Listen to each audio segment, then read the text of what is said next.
got me down again.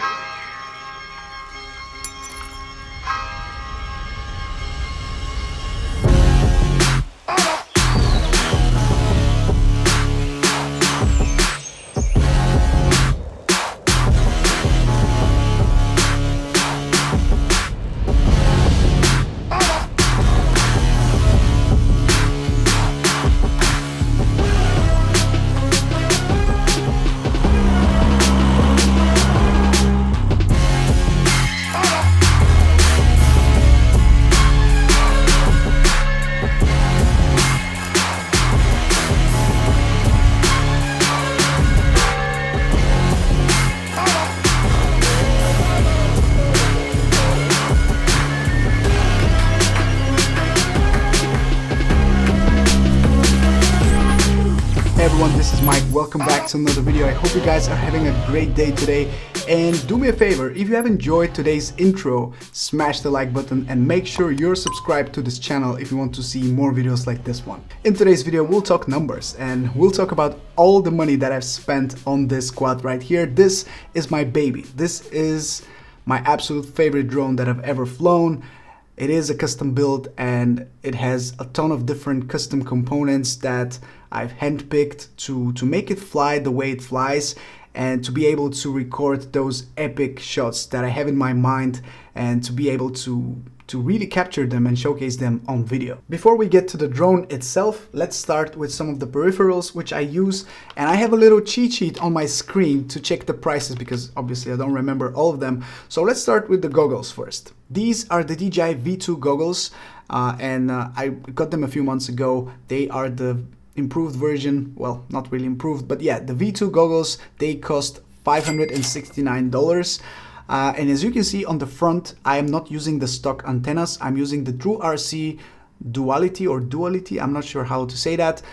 These are the improved omnidirectional antennas from True RC. They cost $95 and I'm not sure everyone would need those, but me personally, I've been very happy with my True RC antennas on my V1 goggles. So as soon as I saw that they have released antennas for the V2 goggles, I got them as well because I've been really happy with the omnidirectional antennas. They work great to boost your signal a little bit and I feel a little bit safer with them on the goggles. On the back, you will see that I've switched out the original strap of the goggles for this Ethics strap, which I believe is a lot more comfortable. It's about $15 or $16, and I highly recommend you to check one of these or at least another strap that is different from the stock one because it's just, you know, it doesn't feel good, at least to me, when I fly with it.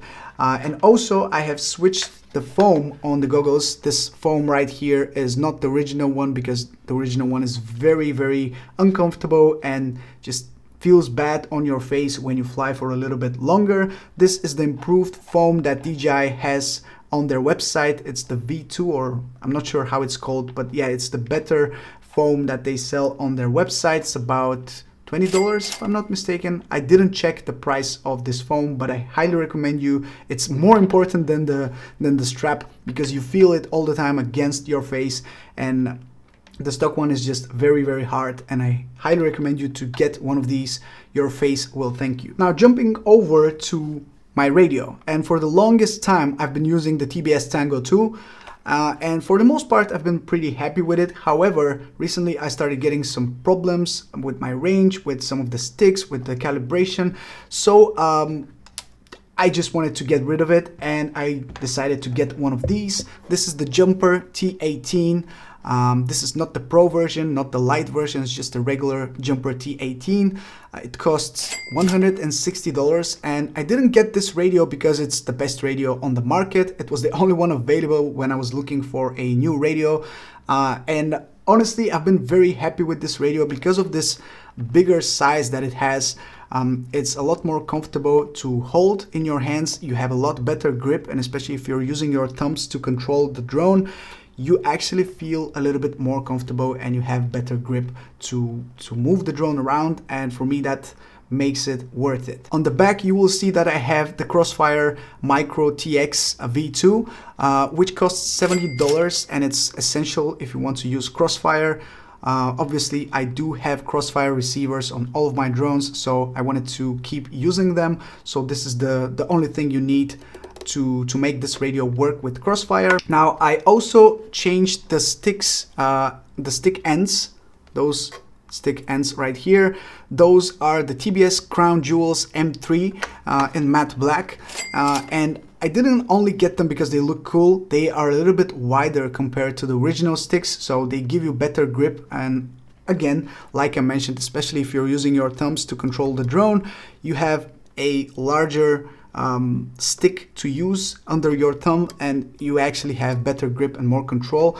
And I feel like I have improved my flying a little bit ever since I started flying with this radio and with these sticks right here. So for the most part, I can say this has been a very nice investment for me. Now let's switch to the drone itself, and obviously the first thing I want to talk about is the frame. The frame cost $109. It's the Armatown Badger 6-inch HD edition, and I'm using 6-inch arms because the bigger the drone is, the smoother it flies. And for the most part, I think using this as my cinematic rig, I don't have a problem of, you know, having it a little bit bigger compared to regular 5-inch drones. So this one is actually 6-inch, and it flies beautifully. It has a lot of power, and I don't mind the bigger size of the frame.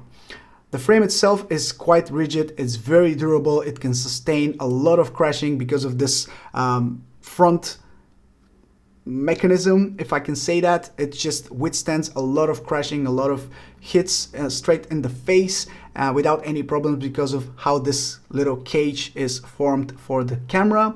So I don't have any problems with this frame, and I actually really like it. Besides the fact that it's a little bit slammed and you don't have a lot of space inside, it is quite quite full inside. You don't have space for a lot of things, but I was able to cram everything I want inside, and it's not the best looking setup when you look at it from the side.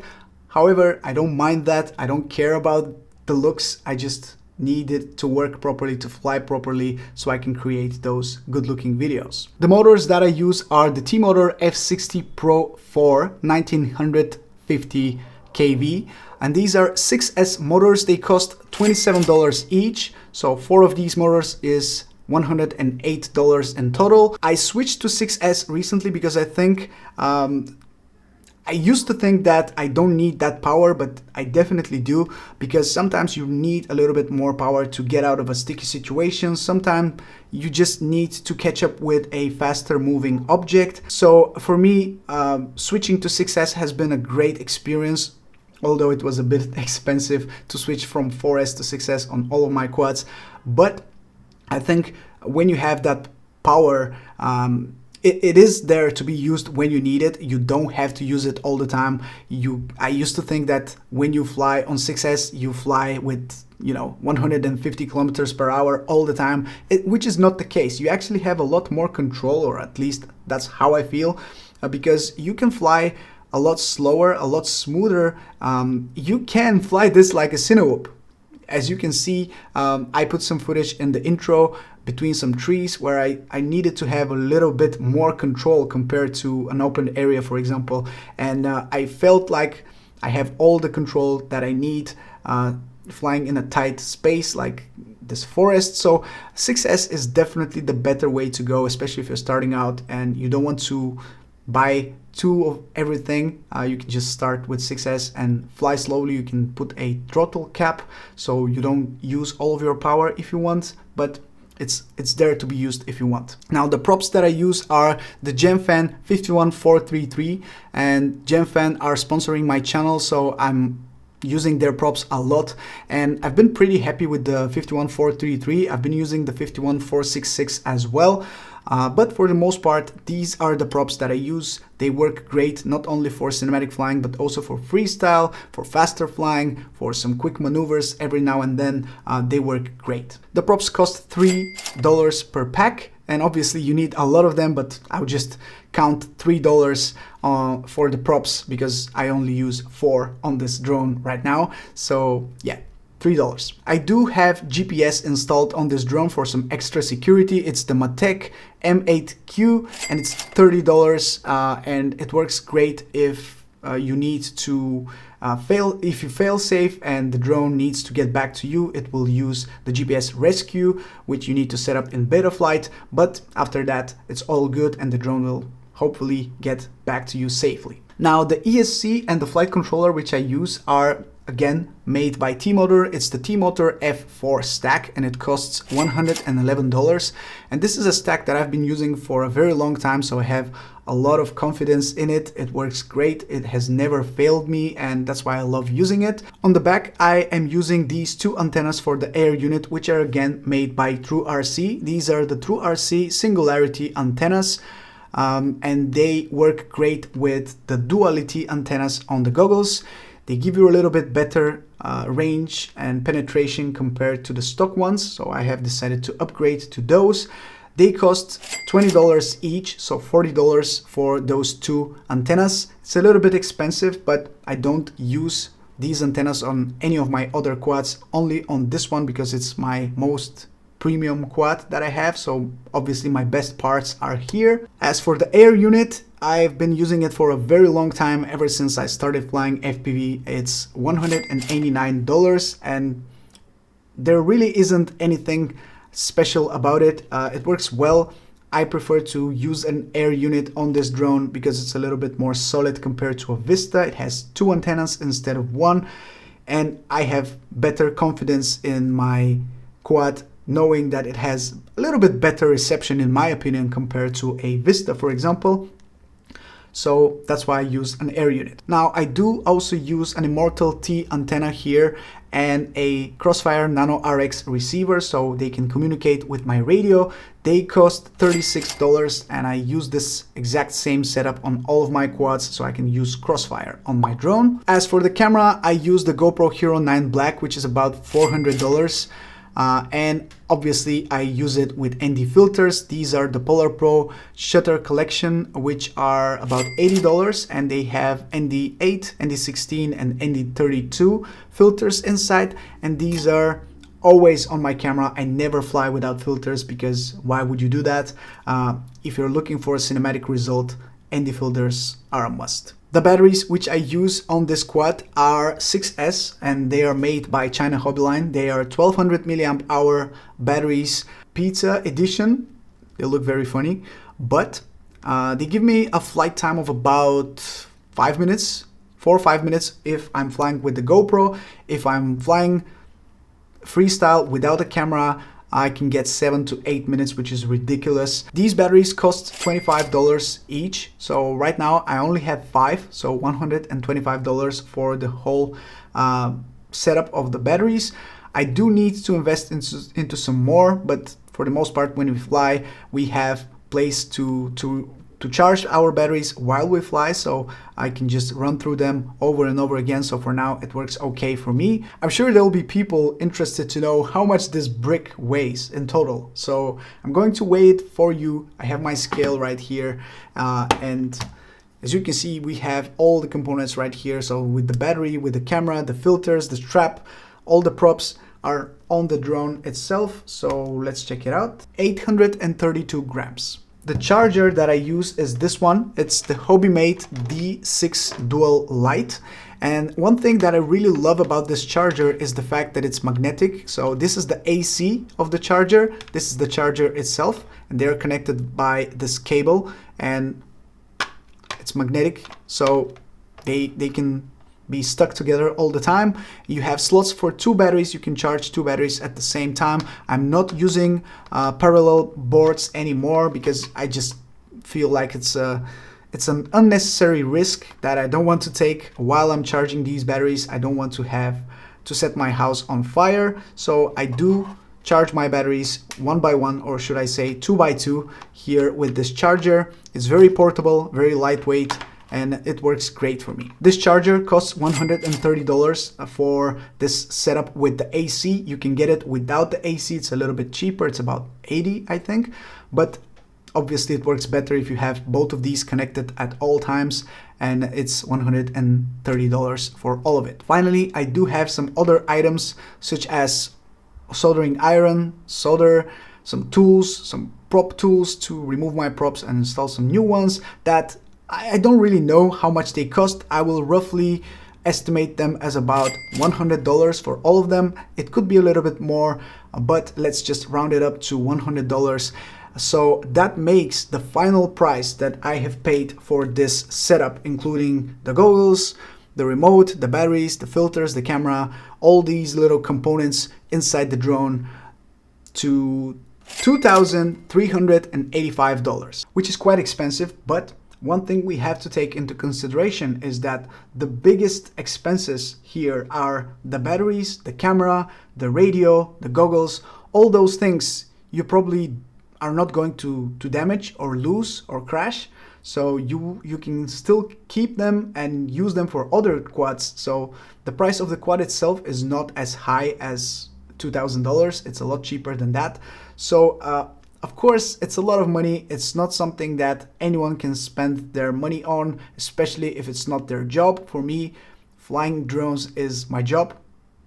I feel very lucky for that, but I understand that it's a lot of money to invest into a hobby. Would I recommend a setup like this to absolutely everyone? No, certainly not. If you are just starting out, you're looking for something that would be a little bit more achievable in terms of money. Obviously, there are a lot cheaper options out there that could do the job just fine. Even on analog, you can start with an analog setup that will be a lot cheaper to buy. Mostly the goggles, they will be a lot cheaper to buy. So would I advise you to get some of these? Yes, they work great, but only if you have the money for it, because as soon as you get it, it's not over. It's always a continuous cycle of buying more things, because you do run through a lot of these components. They have some life in them. So obviously there is a time when you need to exchange those components to buy some new ones, and you have to be aware of that. With that being said though, this has been such a great thing to have, and I couldn't be happier with how this drone flies. I do think this is the best all-in-one drone for me, because it allows me to record a lot of cinematic shots with it, with a lot of speed, a lot of agility, and a lot of smoothness at the same time. So I am quite happy with this setup. Hopefully this video has been interesting, informative, and has been a good answer to all of these questions that I've been getting for a very long time for my personal components that I recommend. These are the ones that I recommend, obviously, if I'm using them, and if I haven't decided that it's time to switch them up and let them go, then that means that I'm happy with them. So yeah, those are the ones that I recommend. Those are the ones that I use on a daily basis. And that's pretty much it. I hope you enjoyed this video. If you did, don't forget to like it, subscribe for more videos like this one, and have a great day. This is Mike from Drone Supremacy. Stay safe, everyone. I'll catch you in my next video. Take care. Ciao.